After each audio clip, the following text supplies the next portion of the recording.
Selamat datang dan selamat bergabung di Fakultas Bahasa dan Seni Universitas Kristen Satya Wacana. Saya Anne dan pada kesempatan kali ini perkenankan saya untuk memberikan penjelasan mengenai kewajiban keuangan untuk mahasiswa. Untuk itu, mari kita simak video berikut ini. Mari kita simak penjelasan singkat mengenai biaya kuliah atau kewajiban keuangan mahasiswa di UKSW. Pada dasarnya, ada 4 macam biaya kuliah. Yang pertama adalah biaya pembangunan atau yang juga sering disebut sebagai uang sumbangan.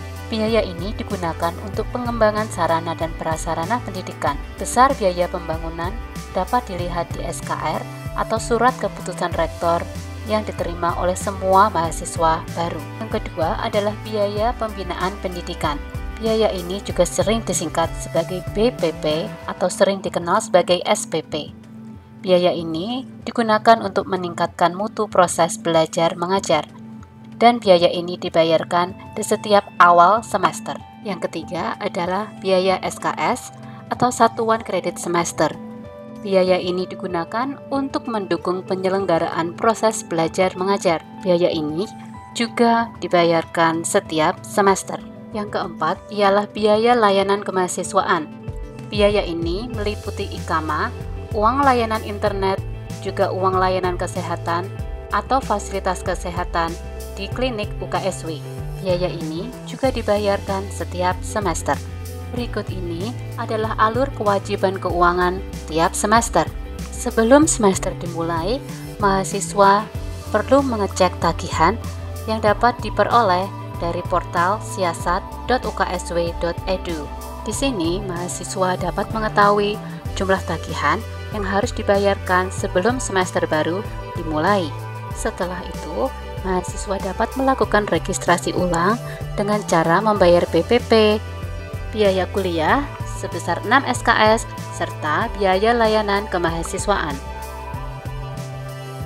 Bila tidak terjadi masalah pada registrasi ulang, maka mahasiswa dapat melanjutkan ke tahap berikutnya, yaitu tahap perwalian yang dilaksanakan dengan wali studi masing-masing.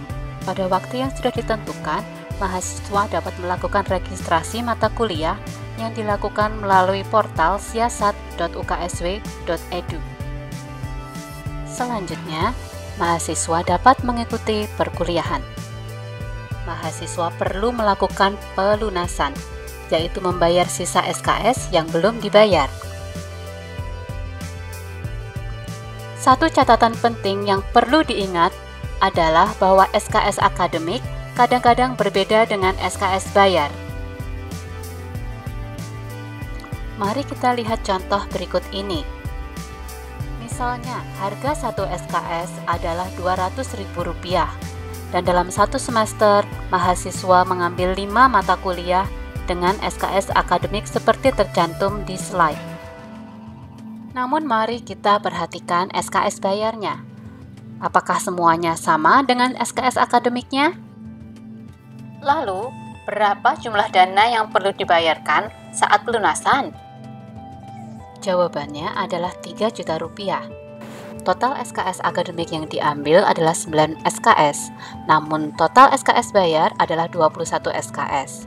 6 SKS sudah dibayar saat registrasi ulang, sehingga pada saat pelunasan, mahasiswa perlu membayarkan 15 SKS dikalikan Rp200.000, sehingga totalnya adalah Rp3 juta.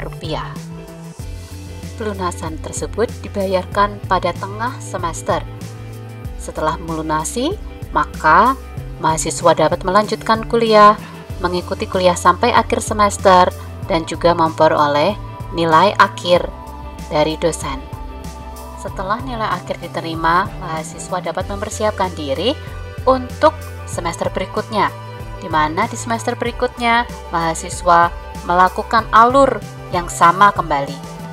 Cek tagihan, registrasi ulang, perwalian, registrasi mata kuliah, mengikuti perkuliahan, melakukan pelunasan, sampai pada akhir perkuliahan dan nilai akhir diperoleh. Informasi mengenai kewajiban biaya kuliah dapat diperoleh atau dilihat di portal siasat.uksw.edu. Sedangkan untuk tanggal-tanggal pembayaran, silahkan cek kalender akademik.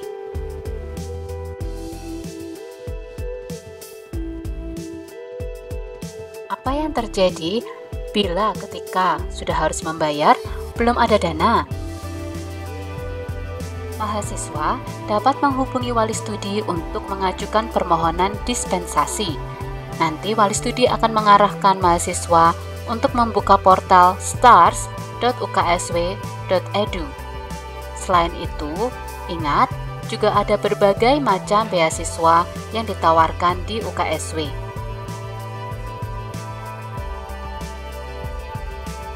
Satu hal yang perlu diingat, janganlah menganggap biaya-biaya ini sebagai beban, namun anggap ini sebagai investasi untuk masa depan. Saya harap mahasiswa dapat memahami penjelasan tersebut. Dan silakan bagikan informasi ini kepada orang tua jika diperlukan. Saya berharap agar seluruh kewajiban keuangan mahasiswa dapat dilaksanakan tepat waktu, sehingga mahasiswa dapat juga lulus tepat waktu. Terima kasih.